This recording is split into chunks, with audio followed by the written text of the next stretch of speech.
Welcome to China Perspectives, a podcast on economic and credit developments in China, featuring experts from within and outside of Fitch Ratings. My name is Ying Wang, Head of APAC Energy and Utilities and China Research Initiatives at Fitch Ratings. Today, I'm pleased to introduce Alvin Cheng, Head of Fixed Income Portfolio Manager from Fidelity International. Alvin has been with Fidelity at its Shanghai-based WOFE since 2016, and he has witnessed the global asset manager's growth story in China. Alvin is also a Fitch alumnus, having worked in Fitch's Shanghai office from 2013 to 2016. He also worked in equity research and management consulting earlier in his career.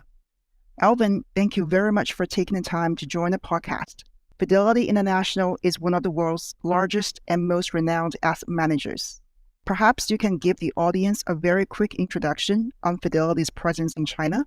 Yeah, thanks, Ying, for the warm introduction. And I feel very warm and happy to be back and see many familiar faces. Yes, I joined Fidelity's plan to grow their China business in 2016. I recall that when I just joined, there was about 12 colleagues in the office by then. We got our China mutual fund license around end of 2020. And now there is well over 100 professionals in the office. It clearly shows our commitment to this huge market. And finally, we are planning to launch a series of bond funds invested in China onshore market in 2023 with a diversified risk-return profile. That will be very exciting for me and for the team as well. Congratulations on getting a mutual fund license.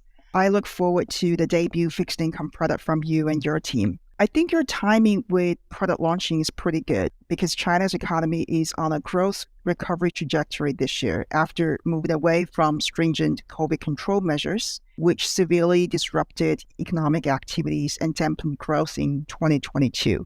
What are your views on China's economic prospects and policy directions in 2023? Can you share with the audience what are the key investment themes for fixed income investors in China this year? Yeah, thanks. I think 2023 is a very special year. I see 2023 as a normalization in many aspects, a comeback from a very challenging 3 years for China. Primarily, I think you will see a clear restart of mobility, and not only for daily consumption, but also more strongly for business needs. Take my real-life example. We are having more global visitors in 2023 comparing what we have in total from 2020 to 2022. Myself has also been in traveling more frequently across China to clients and to the company that we invest. There are some structural issues still in the economy. I'll probably talk a bit later, but there's a fundamental difference here. Secondly is the property sector, which has been deeply underwater in 2022. It has also seen a lot of recovery since then. From data, we see a bottoming out of both price and sales volume, and not only from Tier 1 and Tier 2 cities, but also from Tier 3 cities and even lower tier cities, driven by both price cuts and the lower mortgage rates for the property sector. We are yet to see a strong pass-through the land market on a national level, but in strong coastal provinces, we are starting to see the mix in land purchasing to get better. Not only LGFB are buying land, but commercial property companies are also starting to buy more land. Finally, I think accordingly, the monetary policy will also normalize comparing to the past 3 years. We are seeing 7-day repo rates to constantly below 2% in the later part of 2022, but that really happened in 2023. We are seeing China gradually exiting a very loose monetary policy. With that, I think in China onshore bond market, we are seeing more opportunities in credit versus rates. We wouldn't expect the CGB rates to go much lower from here from overall rebounding growth. But in general, I think the credit still offer a very good carry. Thank you, Alvin. So what do you see as potential risks to China's recovery trajectory, as well as to the potential credit opportunities that you just mentioned? What are you watching out from a risk point of view? Yeah, for a fixed income investor, we are always very focused on risks. I think risks are both internally and externally. First, internally, I think we still need the government to be active in the fiscal policy to support their 5% growth target. Despite the positivity I just mentioned, there are still quite some structural issues within the demand. Take consumption and property recovery, for example. We're actually seeing a K-shaped recovery where the recovery are being fairly uneven.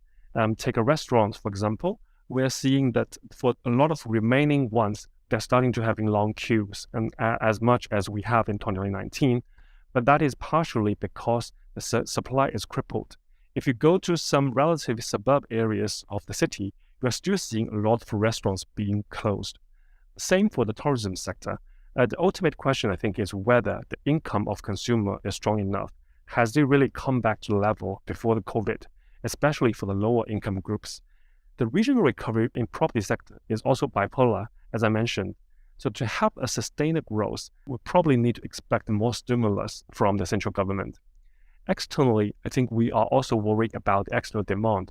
We are seeing already some banking sector risks arising from Europe and the US, and also a tightening financial condition where weakening confidence in the sector will probably hamper their future growth. We believe that the prolonged and heightened inflation would also be bad demand for the sector. Despite we are seeing a very strong export growth in China for first quarter, but that comes from a very strong structural shift with a lot of weight shifting to ASEAN country and the north of China. But going forward, the stability of export growth due to be checked. Right. Since you mentioned policy tightening and inflation in external markets, I guess my next question for you is, how do you look at China's inflation picture? During the first few weeks after China's reopening at the end of last year, people were talking about potential inflation risk.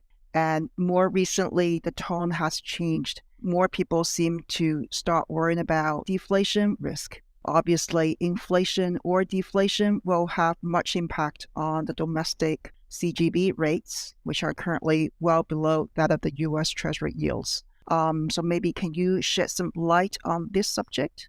Yeah. For top-line CPI growth, but probably didn't see too much inflation risk. For China's inflation, it's highly impacted by a lot of food price. It's mainly pork. So for pork, I think China is still maintaining the supply very well. So we didn't see a very strong risk for the pork price to go much higher from here. And also, if we talk the DM inflation, for example, they are coming from two major streams. One is from service, and the other is from the property sector for the property-related prices.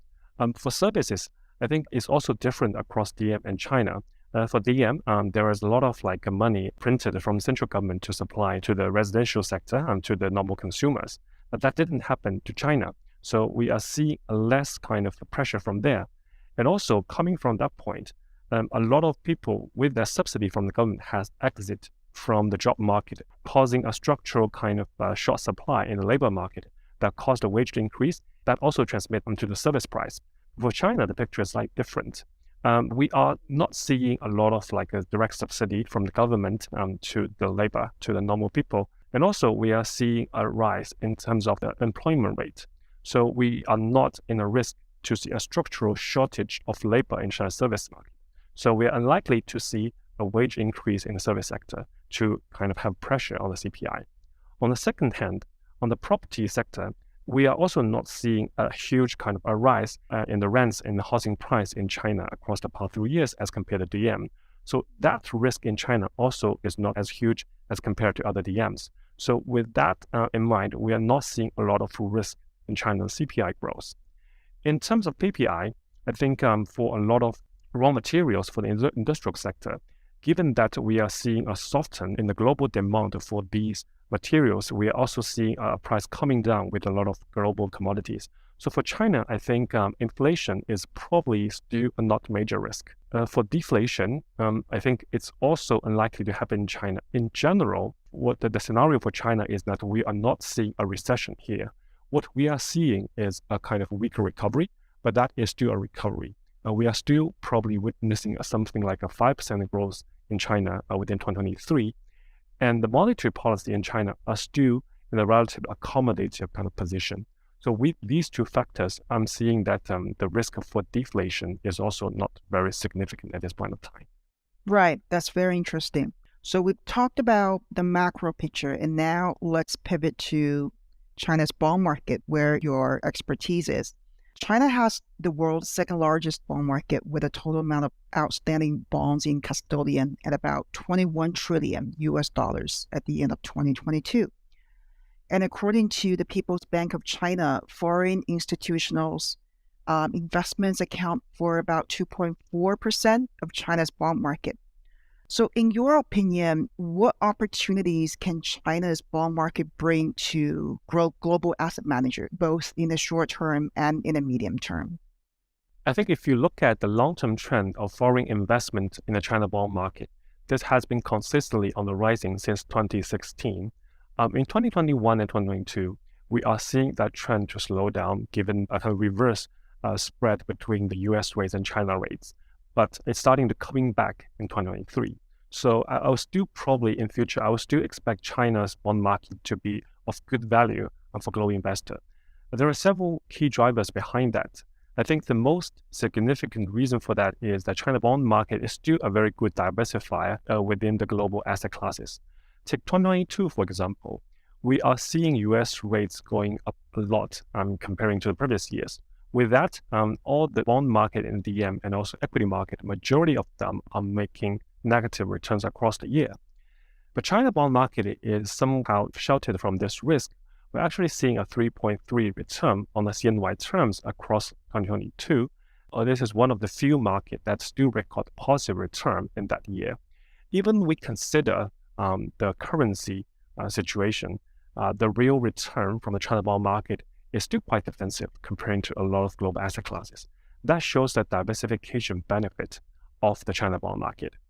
On the second hand, I think the volatility of China bond market are also very limited comparing to the other markets. There's a lot of reasons for that. I think one of the major reasons is that at the current point, the major investor in the China bond market are still the domestic banks and domestic insurance companies.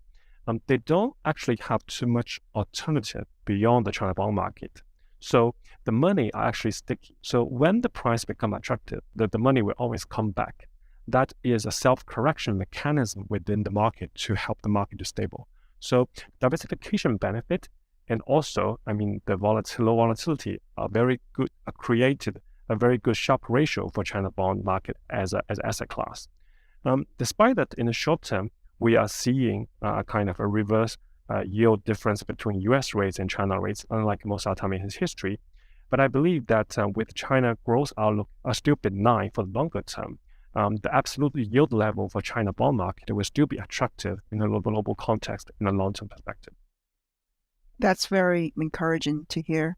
So do you expect an increase of foreign investors' participation in the China's bond market in the next 12 months? Yeah, sure. I think that's gradually happening. And take our firm, for example, we are gradually adding allocations in China bond market for the benefit I just mentioned. And also, if you look at the current allocation of foreign money in China bond market, it's dominantly in the rates market. The current penetration and the credit are still very limited. Going forward, we are probably expecting more investment in the credit market as well. For me, actually, I will see the China credit market to be even more attractive comparing to the rates, that they are as less volatile as the rates market, but they are also having additional kind of layer of return adding to rates. And if you look at the risk profile of China credit bond market, it's also very safe. I think majority of the market is actually composed by government-related entities, including the state-owned enterprise and local government financing vehicles. If you look at historical default rate for the state-related entities, they're also not very high. So you get a kind of decent return, and actually you still get a safety here investing in these bonds.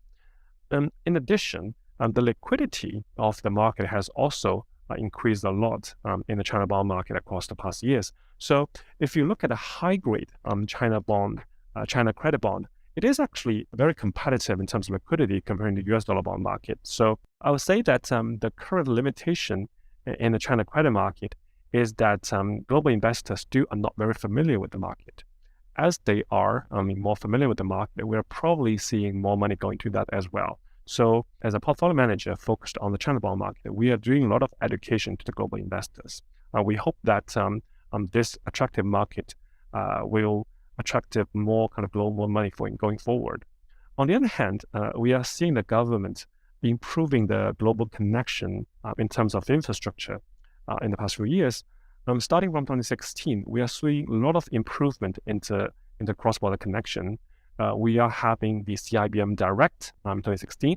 After that, we are having the Bond Connect.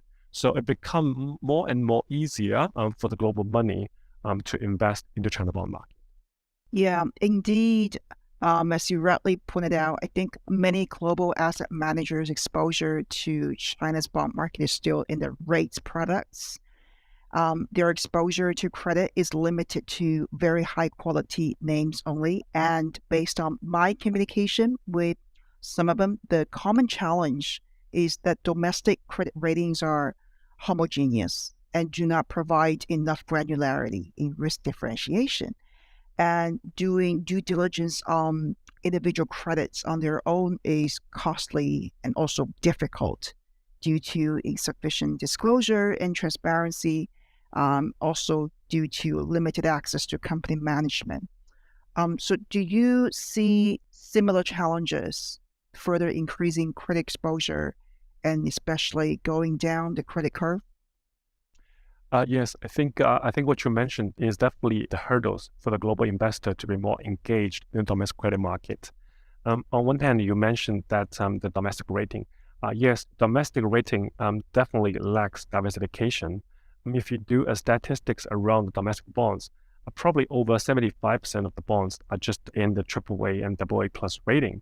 So what you have, so basically, the system is a little bit of a concentrated in terms of rating, do not have too many diversification. So on that perspective, we're probably the buy-siders' own rating mechanism is key. So they have to have their own rating system. So take us, for example, we are assigning our own rates in a global rating scale to each and every bond we buy. So that's the one thing. I think that's the homework that buy side need to do. But I think encouragingly, we are seeing the infrastructure to improve. On one hand, we are seeing a lot of global rating agencies to come into the market, and they're offering a different rating scale comparing to the legacy domestic rating scale. On the other hand, we are seeing an increasing number of third-party, non-traditional credit research provider coming to the market. I will probably won't name them, but there are a lot of them are already well known to the market. So they are helping to improve the infrastructure. On the second hand, I think you mentioned the disclosure. Yes, for a lot of domestic companies, the disclosure from the bonds are still weaker than disclosure from the equity market. They don't have dedicated IRs for them, and all the disclosure are just strictly in Chinese. But I also see that infrastructure to improve as well. I think one of the reasons that the companies do not have a lot of this awareness in terms of investor relation is that the market was previously just dominated by banks. There was not a lot of professional investors in the market. But given the challenge for a lot of credit issuer to get enough investment from the banks, they are more and more reliant on the bond market. As they do so, they probably will need to improve their kind of investor relation in that perspective, especially for a lot of higher issue in China bond market. Through interaction, we're actually seeing an improvement of their communication to the investor. Another point I want to mention on the infrastructure, apart from the disclosure and apart from rating, is a covenant. I think covenant is also one thing that's quite different across the China offshore bond market and domestic bond market. In the offshore bond market, you are actually seeing a very personalized, a very diversified, a different covenant for credit across IG and high yield. Normally, for a high yield investor, you probably get a better protection from your covenant. But for domestic issuers, given that they are majority rated actually as investment grade in China, there's no diversification in terms of the covenant. So the protection that given to the investor for a lot of relatively lower rated bonds are quite limited. So with that, actually as a buy-siders, we need to strongly push for improvement in that. So that would probably, we're also, with the covenant improvement, we're going to see more investors coming to the market, buying a lot of credit from China bond market. Yeah, I think you raised some very interesting points. And for many years, I see that the domestic bond market credit spreads had very little differentiation at the same rating level, regardless of sector or issuer specific fundamentals. But I also observed that in the last 5 or 6 years, as more credit events and defaults happened, the overall, market credit spread differentiation seemed to be improving. Do you agree with this? Do you have the same observations? You think that this market, despite all the weaknesses, shortcomings that we talked about, has become a bit more efficient and transparent in risk pricing? Yes, I think the market has become more efficient, and we are starting to see more differentiation in terms of like credit pricing. I think this is driven by two factors. On one hand, we're actually seeing more defaults in the past few years. We are seeing all kinds of different entities going to default, not only private-owned entities, but also some local government-related entities, including local SOEs. So the defaults actually are kind of making the buy-siders and the investors to dig deeper into what the credit really is. So we are seeing the investors to be more stringent on their credit research. On the other hand, the overall yield level of China bond market has come lower in the previous years. So for more yield, the investor need to dig deeper. So as a whole, I will see that the credit research across investors in China has actually improved. Almost all the buy-siders, they have a strong in-house research. They don't only rely on public rating; they all have their in-house rating. So these in-depth researching are driving the credit spread from different companies to be differentiated. For example, for the LGFVs, people are not only relying on their financial data, but also they were strictly looking at their qualitative aspects, like the linkage to government. So even for the same rich low government financing vehicle, the difference in your region and the difference in your linkage to your own government has resulted in a difference in your pricing. So I would say that's actually a good thing. For the market, you will start to have differentiated yields for you to pick up. Yeah, I think that's definitely improvement. Earlier, you mentioned about no differentiation in covenants as a weakness of this market. Are there any inefficiencies and structural challenges that you think the domestic corporate bond market still needs to address? Yes, I think on one hand I mentioned the non-covenant. The other is probably about the pricing mechanism. That's both problem for both primary market and secondary market. In China, I think the primary market pricing is somehow distorted by the heated competition in the DCM market. So especially for a lot of SOEs, it's very kind of a crowded competition to having a bond deal, from the DCMs. So the DCM will compete, on low pricing for the bond. So sometimes the pricing is distorted from the real value on the second-hand market. On the secondary market, I think the price is also not perfectly efficient. One of the reasons is that liquidity is somehow limited. I think in the China bond credit market, there is still lack of a real market maker position in this market. Unlike on the US dollar bond market, especially when you go down the credit curve, the liquidity becomes sometimes questioned. You need to hunt a lot of liquidity on your own, and there is no active market maker quoting the price in the market. So sometimes you will see that a lot of pricing for the bonds are outdated, and some are not really tradable price. So there is no kind of very transparent pricing available for the high yield in the market. So I think that's actually one of the key challenge when you go down the credit curve in China credit market. You mentioned LGFVs just now. This is a very important sector in China's corporate bond market, accounting for close to 10% of the market and more than 50% of the corporate bond market. LGFV definitely is an asset class you cannot ignore if you're going to invest in China's onshore corporate credits. However, I understand many foreign investors investing in offshore Chinese bonds actually avoid buying LGFV paper because it's an asset class they cannot understand. The underlying financial profiles of many LGFVs tend to be very weak, and these entities receive funding based on implicit government support, which is very hard to precisely and quantitatively price. What is Fidelity's approach to investing in Chinese LGFV bonds? We do invest in LGFV in both the US dollar bond market and China onshore bond market because I think it's a very important component of China bond market. You just can't ignore it. It's just too big to be ignored. In terms of our LGFV strategy, we divide it into both beta strategy and alpha strategy. The beta strategy determines how much we invest in the sector compared to other sectors. So we will look at both the valuation and look at the fundamental of the sector. So we will compare the LGF's valuation versus the other industrial sector at the same rating category. And so that's on valuation. And on the fundamental, in the sector perspective, we will strongly observe the policy trend toward the sector, whether the refinancing policy is supportive or kind of restrictive to the sector. That will determine the market sentiment toward the sector as a whole. Further on that, we still have our alpha strategy on the LGFE. So on individual LGFE, we do use a top-down combining with a bottom-up strategy.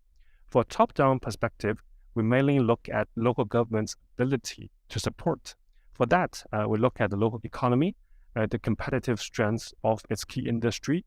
We also look at the local financial resources of this region. If the LGFE do need support, the first line of support actually most frequently coming from local financial sector. So overall, the local financial resource are very important strengths in the local economy as well. On the fundamental level, we also look at the population flow of the region. At the end of the day, we think that the strengths of the LGFE still rely on the local economy. So the population flow is a very strong signal of how attractive the local economy is. And finally, we'll also look at the debt burden. We'll look at that how many LGFE actually need to be supported by the local government. From a bottom-up approach, we do look at each and every LGF's profile.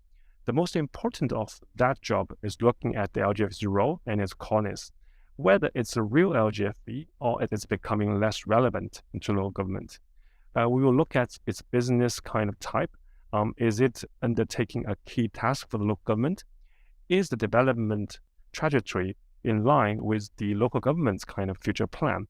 We'll also look at the local LGF's robustness. We'll look at their structure, such as the liquidity profile, the cash flow, its coverage for interest, and also its past management issue.